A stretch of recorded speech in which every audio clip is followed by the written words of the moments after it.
ለዛሬው ውይይታችን እንኳን በደህና መጣችሁ። ዛሬ የምንመረምረው ጉዳይ ትንሽ ከበድ ያለ ግን በጣም አስገራሚ ስነ መለኮታዊ ጥያቄ ነው። በጣም አስገራሚ ነው። ያውን የመላእክት ነጻ ፈቃድ መቼና እንዴት ነው ወደ ፍጻሜው የሚደርሰው? ወይም በሌላ አነጋገር መላእክት ኃጢአት የመስራት ዕድላቸው ሙሉ በሙሉ የሚዘጋበት ነጥብ የቱ ነው? ልክ ነህ። እና ይህንን ለመመለስ የቀረቡልን ጽሑፎች የሚያቀርቡት የሐሳብ ሰንሰለት በጣም የተለየና አስደማሚ ነው። እንዴት ነው የተለየ የሚሆነው? ምክንያቱም አብዛኛው ሰው ይህንን ጥያቄ ሲያስብ ጉዳዩ መላእክትን ብቻ የሚመለከት ይመስላሉ። እውነት ነው። ነገር ግን የቀረበው ጽሑፍ እንደሚያሳየው የመላእክት መንፈሳዊ ጉዞ ፍጻሜ በሚገርም ሁኔታ ከሰው ልጆች ምርጫና ታማኝነት ጋር የተሳሰረ ነው። በትክክል። ስለዚህ የዛሬው ዓላማችን ይህንን ውስብስብ የሐሳብ ሰንሰለት መፍታት ነው። በምድር ላይ የሚደረግ ድርጊት እንዴት በሰማይ ላለው ሥርዓት የመጨረሻ ማረጋገጫ ይሆናል? እስቲ ለመጀመር ጽሑፉ የሚያነሳውን ማዕከላዊ ችግርን መልከት። እሺ። የጽሑፉ መነሻ ነጥብ የእግዚአብሔር አስተዳደር የተመሠረተው በፍቅር ትእዛዝ ላይ ነው የሚል ነው። አዎ፣ እርስ በርሳችሁ ተዋደዱ። በጣም ቀላልና ግልጽ ይመስላል። ነገር ግን ነገሩን ውስብስብ የሚያደርገው ቅጣቱ ነው። በትክክል ይህንን ትእዛዝ ማጣስ የሚያስከትለው ቅጣት የዘላለም ሞት መሆኑ ነው። እዚህ ላይ አንድ ትልቅ ግጭት አለ አይደል? በጣም ትልቅ። የክርክሩ ሁሉ እምብርት ይኸው ነው። በአንድ በኩል ፍቅር፣ በሌላ በኩል ደግሞ ካልታዘዝክ ሞት። ይህ ግጭት ነው እንግዲህ በሰማይ የመጀመሪያውን የጥርጣሬ ዘር የዘራው። ልክ ነህ። ጽሑፉ ሄሌል ብሎ የሚጠቅሰው አካል በኋላ ሰይጣን የሆነው ያነሳው ጥያቄ ይኸው ነበር። ጥያቄው ምንድን ነው? ጥያቄው እንዲህ ነው። አንድ ፍጡር ሊጠብቀው የማይችለውን ትእዛዝ ከሰጠህ በኋላ ባለመጠበቁ የምትቀጣ ከሆነ አንተ በእርግጥ አፍቃሪ አምላክ ነህ ወይስ ቸካኝ? ወጥመድ ነው ወይስ ትእዛዝ? እንዴ! ይሄ በጣም ከባድ ጥያቄ ነው። ይህ ትእዛዝ ወጥመድ ነው ወይስ የእውነተኛ ፍቅር መገለጫ ነው የሚል ጥያቄ ነው። በትክክል። እና ሄሌል ደግሞ ጽሑፉ እንደሚገልጸው እጅግ ጥበበኛና ውብ መልአክ ነበር። ስለዚህ የእርሱ ጥያቄ በቀላሉ የሚታይ አልነበረ። ሌሎች መላእክትንም ግራ አጋብቷቸው ነበር ማለት ነው። አዎ፣ ሙሉ በሙሉ ከእርሱ ጎን ባይቆሙም እንኳን በብዙ መላእክት አእምሮ ውስጥ ነገሩስ እውነት ሊሆን ይችላል የሚል ጥርጣሬ ፈጥሯል። ገባኝ። ስለዚህ እግዚአብሔር ለዚህ መሠረታዊ ጥያቄ መልስ መስጠት ነበረበት። ዝም ብሎ እኔ ፍትሐዊ ነኝ ማለት ብቻ በቂ አልነበረም፣ ማሳየት ነበረበት። እሺ፣ ታዲያ ይህንን የሰማይ የጥርጣሬ ድባብ ለመፍታት የመጀመሪያው የእግዚአብሔር መልስ ምን ነበረ? ጽሑፉ በቀጥታ ወደ መስቀሉ ይወስደናል። አዎ፣ መስቀሉ እንዴት ነው ለዚህ ጥያቄ መልስ የሚሆነው? እስቲ አብራሪልን። መልሱ በሁለት ደረጃ የተከፈለ ነው። የመጀመሪያው በጣም ግልጽና ቀጥተኛ ነው። ወልድ መለኮታዊ ሆኖ ሳለ የሰው ሥጋ ለብሶ መጥቶ ኃጢአት ለሰሩትና ሞት ለሚገባቸው ፍጡራን ምትክ ሆኖ ቅጣቱን ተቀበለ። ይሄ ከዚህ በላይ ሊገለጽ ማይችልን ፍቅር ያሳያል። ለእናንተ ስል እስከዚህ ድረስ እሄዳለሁ የሚል መልእክት ነው። ገባኝ። ፍቅሩን በተግባር አሳየ። አዎ። ግን ስለ ትእዛዙ ፍትሐዊነትስ? ትእዛዙ ወጥመድ ነው ለሚለው ክስ መልሱ ምንድን ነው? እዚህ ላይ ነው ሁለተኛው ይበልጥ ረቂቅ የሆነው የመስቀሉ መልእክት የሚገባው። እሱ ምንድን ነው? ወልድ ሰው ሆኖ በምድር ሲኖር ልክ እንደ ማንኛውም ሰው በፈተና ውስጥ አልፏል። ነገር ግን ያንን የፍቅር ትእዛዝ እስከ መጨረሻው ጠበቀው። እስከ ሞት ድረስ ያለምንም ስህተት ጠብቆታል። ይህ ድርጊቱ ራሱ ትእዛዙ ሊፈጸም የሚችል መሆኑን ያረጋግጣል። አንድ ርገ ቆይ፣ ይህ ማለት እኮ የመስቀሉ መልእክት ለሰው ልጆች ብቻ ሳይሆን ለሰማዩም ጭምር ነው። በሰማይ ላለው የጥርጣሬ ድባብም ጭምር ምላሽ እየሰጠ ነበር ማለት ነው። ድርጊቱ በአንድ ጊዜ ሁለት ግንባሮች ላይ ነው የሰራ የነበረው። በትክክል። በምድር የሰው ልጅ ሲያድን፣ በሰማይ ደግሞ የእግዚአብሔርን ባህሪ ፍትሐዊነት እያረጋገጠ ነበር። በጣም ትልቅ እይታ ነው። የወልድ ፍጹም መታዘዝ ይህ ሕግ ወጥመድ አይደለም፣ ይኸው አንድ ሰው ሆኜ እኔ ራሴ ፈጽሜዋለሁ የሚል ሕያው ማሳያ ነው። ነገር ግን ጽሑፉ እዚህ ላይ አያበቃም ይላል። ያበቃም። ለመላእክት ይህ ትልቅ እርምጃ ቢሆንም አሁንም አንድ ቀሪ ጥያቄ ነበር። እሱ ምንድን ነው? ጥያቄው ይሄ ነው። እሺ ተቀበለናል፣ የእግዚአብሔር ወልድ ምንም እንኳን ሰው ቢሆንም በመለኮታዊ ባህሩ የተነሳ ሊፈጽመው ችሏል። ነገር ግን አንድ ተራ ፍጡር፣ መለኮታዊ ያልሆነ ደካማ ሥጋ የለበሰ ሰው ይህንን ትእዛዝ በእርግጥ እስከ ሞት ድረስ ሊጠብቀው ይችላል ወይ? ያ ጥያቄ አሁንም በአየር ላይ ነበር ማለት ነው። በትክክል የንድፍ ሐሳብ ማረጋገጫው አለ። ነገር ግን በተራ ፍጡር የተገለጠ ተግባራዊ ማረጋገጫ ያስፈልግ ነበር። እሺ፣ ስለዚህ መስቀሉ የመጀመሪያው ትልቅ ማረጋገጫ ነበር። ግን አሁንም ጥያቄው ሙሉ በሙሉ አልተመለሰም። የእግዚአብሔር ልጅ ችሎታል፣ ግን እንደ ተራ ሰውስ? ልክ እንደዛ። ይህንን ጥያቄ ለመመለስ ጽሑፉ ወደሚቀጥለውና ወሳኝ ወደሆነው ማስረጃ ይወስደናል። የመጀመሪያው ትንሣኤ።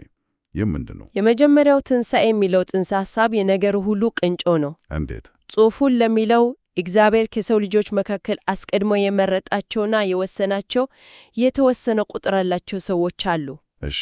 እነዚህ ሰዎች በሕይወት ዘመናቸው ልክ እንደ ወልድ የፍቅርን ትእዛዝ እስከ ሞት ድረስ እንዲጠብቁ ይጠበቅባቸዋል። በከባድ ፈተና ውስጥ ያልፋሉ። አዎ፣ ሕይወታቸውን እስከ መስጠት ይደርሳሉ። ነገር ግን ትእዛዙን አይጥሱም። እናም እነርሱ ይህንን ሲፈጽሙ እና ከሞት ሲነሱ በትክክል ያ ነው የመጀመሪያው ትንሣኤ የሚባለው። ድርጊታቸው ለመላእክት የመጨረሻውና ሊካድ ማይችል ማስረጃ ይሆናል። እነሆ ተራ የሰው ልጆች ደካማ ፍጥሯን ትእዛዙን ጠብቆታል የሚል ሕያው ምስክርነት። ልክ እንደዛ ነው። እሺ፣ አሁን የምንደርስበት ነጥብ በእውነት አይሮን የሚነቀንቅ ነው። ነገሩ ወደ ተራ ሟች የሰው ልጆች ይሸጋገራል። ለመላእክት የመጨረሻው ማስረጃ የሚሆነው የሰዎች ድርጊት መሆኑ በጣም አስገራሚ ነው።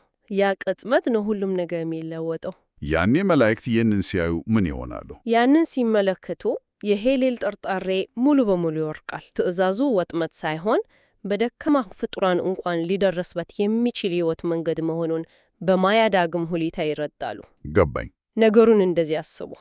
መስቀሉ አንድ ሳይንቲስት ላቦራቶሪ ውስጥ አንድን ፎርሙላ በትክክል እንደሚሰራ ያሳየበትን ማረጋገጫ ይመስላል። እሺ፣ ንድፈ ሐሳቡ ተረጋግጧል። በትክክል። ነገር ግን መላእክት ያ ፎርሙላ በውጭው ዓለም በተጨባጭ ሁኔታዎች ውስጥም እንደሚሰራ ማየት ይፈልጋሉ። ሰማዕታቱ እነዚህ የመስክ ሙከራዎች ናቸው ማለት ነው። በጣም ጥሩ አገላለጽ ነው። እነሱ ናቸው። ይህ ግንዛቤ በመላእክት ላይ ምን ተጽዕኖ ያሳደራል? ነጻ ፈቃዳቸው ይጠናቀቃል የሚለውን ሐሳብ እስቲ እናብራራው። ያ የመረዳት ቅጽበት የመላእክትን ነጻ ፈቃድ የሚጠናቀቅበት ጊዜ ነው ይላል ጽሑፉ። ይጠናቀቃል ስንል ምርጫቸው ይጠፋል ማለት ነው? ሮቦት ይሆናሉ? አይ እንደዛ ማለት አይደለም። ይልቁንም በእግዚአብሔር ፍጹም ፍቅርና ፍትሕ ላይ ያላቸው እምነት 100% ስለሚሆን ከእርሱ ፍቃድ ውጪ ሌላ አማራጭን የመፈለግ ዝንባሌያቸው ሙሉ በሙሉ ይጠፋል ማለት ነው። የኃጢአት ሁሉ ምንጭ በእግዚአብሔር መልካምነት ላይ መጠራጠር ነው። በትክክል። ያ ጥርጣሬ ሲወገድ ኃጢአት የመስራት ፍላጎትም አብሮ ይጠፋል። ገባኝ። ስለዚህ ፍቃዳቸው ከእግዚአብሔር ፍቃድ ጋር በፍጹም ስምምነት ይቆለፋል። በግዳጅ ሳይሆን በፍጹም መራዳትና መታመን። ልክ ነህ። ጽሑፉ ግን በወልድ በሰው ልጆችና በመላእክት መካከል ፍቃዳቸው በሚጠናቀቅበት መንገድ ላይ ልዩነት እንዳለ ያስቀምጣል። ይህ በጣም ወሳኝ ነጥብ ነው። ሦስቱም ተለያዩ መንገዶች አላቸው። የወልድ ፍቃድ በባህሪው ፍጹም ነው። ምንም ሂደት አያስፈልገው። የሰው ልጆች እነዚያ ምስክሮች ፍቃዳቸው የሚጠናቀቀው በራሳቸው መከራና ፈተና ውስጥ በማለፍ ነው። በእሳት ውስጥ ያልፋሉ። ራስ ወዳድነታቸው ሙሉ በሙሉ እስኪጠፋ ድረስ። መላእክት ግን የተለዩ ናቸው። እነርሱ የራሳቸውን መከራ ሳይቀበሉ በሰው ልጆች በተሰጠው ማስረጃ ብቻ ምስክር በመሆን ፍቃዳቸው ይጠናቀቃል። ስለዚህ እነሱ ተመልካቾች ናቸው ማለት ነው፣ በሰው ልጆች ድራማ ውስጥ ቁጭ ብሎ የሚመለከቱ። በትክክል። ይህም አንድምታ አለው። እሱ ምንድን ነው? ጽሑፉ እንደሚጠቆመው ለመከራው ዋጋ የሆነውን የ1000 ዓመት መንግሥት የማይወርሱትም ለዚህ ነው ይላል። ሽልማቱ ከመከራው ጋር የተያያዘ ስለሆነ። ልክ ነህ። እነሱ መከራ ስላልተቀበሉ በዚያ ሽልማት ውስጥ ድርሻ የላቸውም።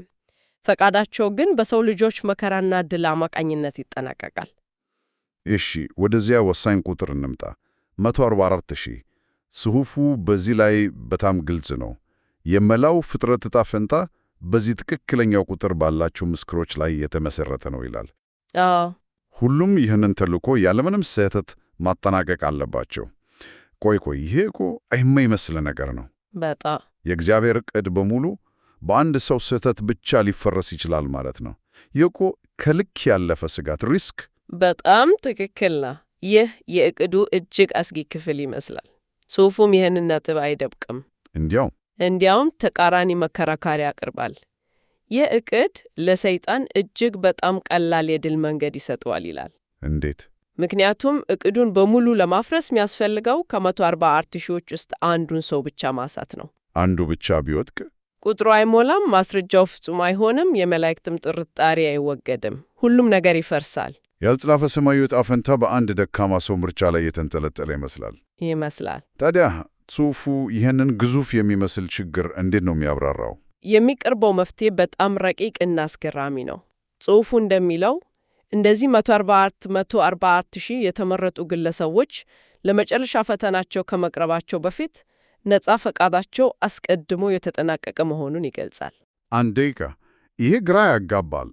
ፈቃዳቸው አስቀድሞ ከተጠናቀቀ ነፃ ምርጫቸው ተወስዷል ማለት አይደለም? ጥሩ ጥያቄ ነው። ያ ከሆነ ደግሞ ማስረጃነቱ ዋጋ ያጣ። ምክንያቱም ሮቦቶች ስለሆኑ ነው ያሸነፉት ሊባል ይችላል። አይ እንደዚህ አይደለም። ጽሑፉ እንደሚያበራራው ፈቃዳቸው ተጠናቋል የሚለው ሐሳብ የመጣው በግዳጅ አይደለም። ታዲያ እንዴት ነው? ይልቁንም በሕይወት ዘመናቸው ባሳለፉት ተከታታይ ፈተናዎች እና ትክክለኛ ምርጫዎች፣ ያው ራስ ወዳድነታቸው ሙሉ በሙሉ እስኪጠፋ ድረስ ተፈትነው ያለፉበት ሂደት ውጤት ነው። ገባኝ። ፈቃዳቸው ከእግዚአብሔር ጋር ሙሉ በሙሉ የተሰለፈበት ደረጃ ላይ ደርሰዋል። ስለዚህ የመውደቅ ዝንባሌያቸው ከውስጣቸው ተወግዷል። እዚህ ላይ የኋለኛው ዝናብ የሚለውን ምሳሌያዊ አገላለጽ ይጠቀማል አይደል? አዎ፣ ይህ ማለት የመንፈስ ቅዱስ ኃይል በመጨረሻው ሰዓት በላያቸው ላይ መፍሰስ ማለት ነው። ነገር ግን ዋናው ነጥብ ይህ ነው። ይህ ኃይል የሚሰጣቸው እንዲያሸንፉ ለመርዳት ሳይሆን አስቀድሞ ድል የተቀዳጁ በመሆናቸው እንደ ማረጋገጫ ወይም ማህተም ነው። በትክክል ድላቸው አስቀድሞ የተረጋገጠው በራሳቸው ጥረት ነው። አሁን ገባኝ። ስለዚህ ስኬታቸው የተረጋገጠ ነው። ነገር ግን ይህ ዋስትና የመጣው በራሳቸው በተከታታይ ትክክለኛ ምርጫዎች እና በመንጻት ሂደት ነው። ልክ ነህ። የእግዚአብሔር ዕቅድ በጭፍን ዕድል ላይ ሳይሆን በተፈተነ እና በተረጋገጠ ባህሪ ላይ የተመሰረተ ነው ማለት ነው። በትክክል የእነሱ ፍጹም መታዘዝ የጠቅላላው የፍጥረት ድራማ የመጨረሻው ምዕራፍ እንዲዘጋ ያደርገዋል። ያ በሄሌል የተጀመረው የጥርጣሬ ጥያቄ በመስቀሉ ተጀምሮ በእነዚህ 144 ሺህ ሰዎች ምስክርነት ፍጻሜውን ያገኛል። አዎ። እንግዲያው እስቲ ሁሉንም ነገር በአንድ ላይ ሰብስበን እንመልከተው። ነገሩ የጀመረው በአንድ አመፀኛ መልአክ ነበር። አዎ፣ የእግዚአብሔር የፍቅር ትእዛዝ ፍትሐዊነት ላይ ጥያቄ አነሳ። ይህ ጥያቄ በሰማይ የጥርጣሬ ድባብ ፈጠረ። የመጀመሪያው መልሱ መስቀሉ ነበር፣ የወልድ ፍቅርና መታዘዝ። ነገር ግን ያ በቂ አልነበረም። የመጨረሻውና የማይዳግመው ማስረጃ የመጣው ከተወሰነ ቁጥር ካላቸው የሰው ልጆች ነው። የእነርሱ ታማኝ ጽናት እና ትንሣኤ የትእዛዙን እውነተኝነት አረጋገጠ። ይህ ማረጋገጫ ደግሞ በምላሹ የመላእክትን ነጻ ፍቃድ ለዘላለም አሰናው። የሰው ልጆች ታማኝነት ሰማያዊ አንድምታ ያለውን እና ለመላእክት ግዛት መንፈሳዊ ጉዞን የሚያጠናቅቅ ሰማያዊ ሰንሰለታዊ ክስተት ሆነ።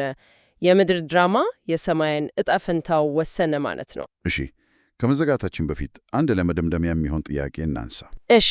ጽሑፉ አንድ ነጥብ ላይ ፍጡራን እንደ እግዚአብሔር ፍጹም ጻድቅ መሆን እንደማይችሉ እና ከነርሱ የሚጠበቀው እግዚአብሔር ያስቀመጠውን መስፈርት ማሟላት ብቻ እንደሆነ ያሰምርበታል። እውነት ነው። ይህ አንድ ጥያቄ ያስነሳል። የመለኮታዊ ፍትሕ የመጨረሻው ማረጋገጫ ውስን በሆኑና ፍጹም ባልሆኑ ፍጡራን ድርጊት ላይ የተመሰረተ ከሆነ ይህ በአጠቃላይ አጽናፈ ሰማያዊ ዕቅድ ውስጥ ስለ እግዚአብሔር ሁሉን ቻይነት እና ስለ ፍጡራን ኃላፊነት ስላለው ግንኙነት ምን አዲስ ነገር ይነግረናል? በጣም ጥሩ ጥያቄ ነው። ፍጹም የሆነው አምላክ ፍጹም ላልሆኑት ፍጡራን እንዲህ አይነት ወሳኝ ሚና መስጠቱ ምንን ያመለክታል? ይህ ለአድማጮቻችን እንዲያስቡበት የምንተወው ጥያቄ ነው።